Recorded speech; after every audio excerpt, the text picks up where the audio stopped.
KS Prasad గారు pension ఆపేస్తారు, పెన్షన్లు ఇవ్వరు, విద్యా వైద్యం పరిస్థితి, వైద్యాన్ని కంప్లీట్గా ప్రైవేట్గా అప్పజెప్పేయాలని కంకణం కట్టుకున్నారు. ఆ పనులు కూడా జరుగుతున్నాయి. స్కూళ్ళ పరిస్థితి చూస్తున్నాం, ఆ సిలబస్ మార్చేశారు.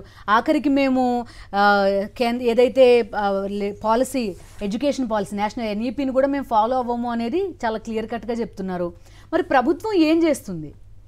అందుకే ఒంటరివాడు జగన్మోహన్ రెడ్డి పెత్తందారీ వ్యవస్థ మీద ఒక్కడే యుద్ధం చేసుకున్నాడు. దానికి ఎవరూ సహకరించలేదు. ఏ వ్యవస్థ కోసం ఆయన అణగారిన వ్యవస్థ కోసం పోరాడాడో ఎవరో ఆయనకి నిలబడకపోతే ఎలా ఉంటాయంటే కాన్సిక్వెన్సెస్ ఇట్లాగే ఉంటాయి. ఇప్పుడు ఉదాహరణకి ఏ పెన్షన్ అయితే తొలగించడానికి వాళ్ళు ప్రాతిపదిక వేసుకున్నారో, ఇవాళ ఒక వికలాంగుడు it's a proven track from years together అతను పెన్షన్ తీసుకుంటున్నాడు. ఒక వృద్ధుడు ఇన్నాళ్ళు బట్టి పెన్షన్ తీసుకుంటాడు. ఏ ప్రాతిపదిక మీద ఇచ్చారు ఇప్పటిదాకా? ఆధార్ కార్డు అదే కదా. వృద్ధుడికి ఆధార్ కార్డు రాత్రి ఏం మారిపోదు కదా. రెండోది వికలాంగుడికి ఏ ప్రాతిపదిక మీద అతను వికలాంగుడు వేయడన్నది ఒక సర్టిఫికేట్ గవర్నమెంట్ ఆఫ్ అథారిటీ ఇస్తుంది కదా. ఆ సర్టిఫికేట్ కూడా ఏమైనా వేరీ అయిపోతుందా రాత్రి? దాన్ని మళ్ళీ తీసుకెళ్ళి రెన్యువల్ చేసుకోవడానికి ఇది ఎక్కడ నాకు అర్థం కావట్లేదు. ఉదాహరణకి ఇప్పుడు మనకి పెన్షన్దారులు ఉంటారు. ఇప్పుడు మా అమ్మాయి పెన్షన్దారు, ఎవ్రీ 6 monthsకి ఒకసారి లైవ్ సర్టిఫికేట్ ఇవ్వాలి. అలాంటిది ఏదో ప్రవేశపెట్టండి. లైవ్ సర్టిఫికేట్కి ఇవాళ బ్యాంకింగ్ వ్యవస్థలో లేదా పోస్ట్ ఆఫీస్ వ్యవస్థలో వ్యక్తిని స్వచ్ఛందంగా ఇంటికి పంపిస్తున్నారు. They will take charges. ఆ ఛార్జెస్ రూపంలో తీసుకుని ఎప్పుడైతే వాళ్ళు చేయగలుగుతున్నారు ఆ సర్వీసెస్ని, అలాగే ఇల్లు కూడా కన్ఫైన్ చేయండి. అంటే అది మీరు ఇవ్వాలనుకున్నప్పుడు చెప్తున్నారు, తీసేయాలనుకున్నప్పుడు అలా చేయరు కదా. తీసేయాలనుకోవడం అనేది ప్రైమరీ మోటో. ఏంటి ఇందాక మీరు చెప్పినట్టు సామధాన దండోభేదాలన్నీ ఉపయోగించి భయభ్రాంతులకు గురి చేసి ఇవాళ ఓటు అనే దాన్ని తెలుగుదేశం ఈ ఎన్డీఏ కూటమికి సంబంధించకుండా ఎవరైతే వేశారో వాళ్ళ మీద ఇవాళ వెంజెంటా పాలిటిక్స్ ఇవి.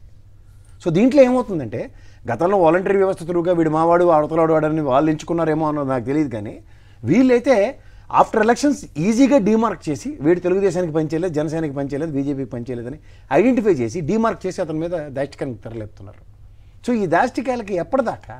ఇప్పుడు ఇంకొక 5 ఏళ్ళ దాకా ఎవరు ఏం చేయలేని నిస్సాయ స్థితి. పైపచ్చు ఏ వృద్ధులైతే పెన్షన్లు వాలంటరీ వ్యవస్థగా ఎలక్షన్స్ ముందు ఆపారో వాళ్ళు పెట్టిన శాపనార్థాలకి ఈయన రివెంజ్ తీర్చుకుంటాడు.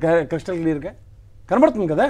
దాని అర్థం అదే కదా. ఇప్పుడు వీళ్ళు ఎవరైతే డీమార్క్ అయ్యారో, ఎవరెవరు నియోజకవర్గాల్లో మాట్లాడారో, లేకపోతే ఎవరెవరు ఎక్కువగా ప్రవర్తించారో వాళ్ళందరి మీద ఈ విధమైన చర్యలు తీసుకోవడానికి తెరలేపేశారు. లోకేష్ చాలా క్లియర్గా చెప్పారు, రెడ్ బుక్ అనేది నిజం, మాకు అది చాలా అవసరం, మేము ఫాలో అవుతాం. అంటే గ్రామ స్థాయి దగ్గర నుంచి, గ్రామ స్థాయిలో, మండల స్థాయిలో, జిల్లా స్థాయిలో, నియోజకవర్గం స్థాయిలో, రాష్ట్ర స్థాయిలో లీడర్స్ ఎవరున్నారు వీళ్ళందరినీ ఆ రేంజ్లలో మార్క్ చేసుకున్నారనమాట. మార్క్ చేయడం కన్నా వాళ్ళు చాలా క్లియర్గా ఉన్నారమ్మా. నెక్స్ట్ ఈ పెన్షన్లు ఇలాంటివన్నీ లోకేష్ గారి పాదయాత్రలోనే చెప్పారు ఆయన. ఎప్పుడైతే మా ప్రభుత్వం వస్తుందో మా వాలంటీర్లు ఇలాంటివి ఏమి ఉండవు, మా జన్మభూమి కమిటీలు మా నాయకులే పెన్షన్లు అవన్నీ ఇస్తారు. అలాగే చూసుకోండి. అది నాగబాబు గారు ఎవరైనా ఆయన కూడా తీసుకెళ్ళి పెన్షన్లు ఇచ్చేస్తున్నారు. సో ఇలాంటివన్నీ మీరు గమనిస్తే వాళ్ళకి నచ్చితే ఏదైనా చేయగలుగుతారు. ఆ చేసేదానికి 5 ఏళ్ళు మనం శిరస్సు వంచి దేహి అనుకునే పరిస్థితి క్రియేట్ చేస్తారు. ఎందుకంటే గతంలో ఉన్న తన్ని లోకేష్ గారి ఫోటోకి దండం పెడితేనే కానీ వదలలేదు. ఈ వృద్ధులు కాబట్టి కాస్త ఎక్కడ మనసులో ఉంటుంది కదా, వీళ్ళతో అంతే ఏమవుతుంది అన్న దగ్గర ఇలా ఏడిపించుకు తింటే సరిపోతుంది.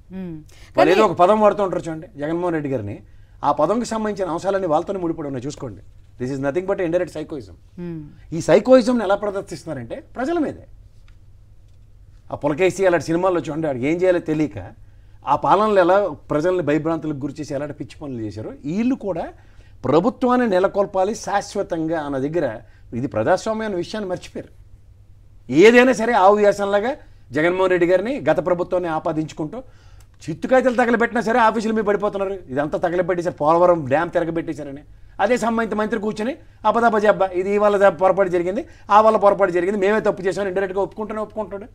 ఇలాంటివన్నీ మీరు చూసుకుంటున్నప్పుడు ఏమవుతున్నాయంటే గత ప్రభుత్వం మీద దాడితో పాటు గత ప్రభుత్వంలో ఉన్న వ్యక్తులందరినీ సామూహికంగా కట్టకట్టి బంగాళాఖాతంలో కలపడానికి తెరలేపుకొని దానికి అనుగుణంగా వాళ్ళు పనిచేస్తున్నారు.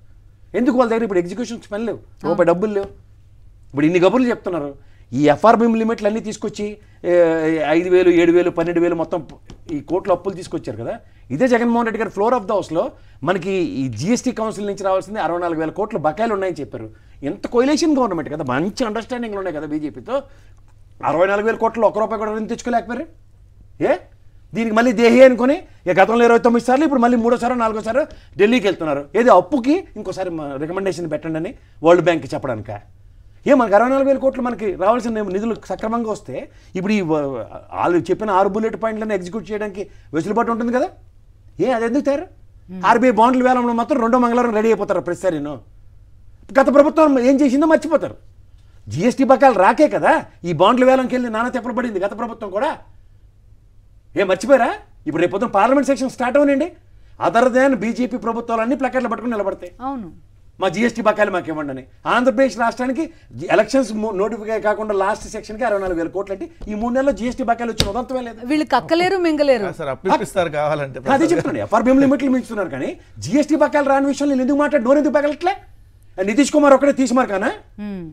వెళ్తే ఇంకో క్లచర్ మీద ఉన్న ప్రభుత్వమే కదా, వీళ్ళ క్లచర్కి ఒకసారి జూలిపిస్తే రామ్మోహన్ రెడ్డి గారు అబ్బబ్బబ్బా ఎన్ని ఎయిర్పోర్ట్ అన్నిటికీ తీర్చిదిద్దేస్తారంటే మన బుద్ధి తక్కువతనం నిదర్శనం. ఈ జిఎంఆర్ఓడు నెక్స్ట్ జీవీకే రెడ్డి వీళ్ళందరూ ప్రైవేట్ వ్యక్తులే కదా ఎయిర్పోర్ట్లు కట్టి, వీళ్ళు కట్టి అదాన్ని పెట్టేస్తారట తీసుకెళ్ళి ఆ పోర్ట్లో. ప్రైవేటీకరణ చేస్తానంటున్నారు. ప్రైవేటీకరణకి ఇంకో ప్రైవేటీకరణ, పీపీఏ పద్ధతుల్లో రోడ్లు వేస్తారట.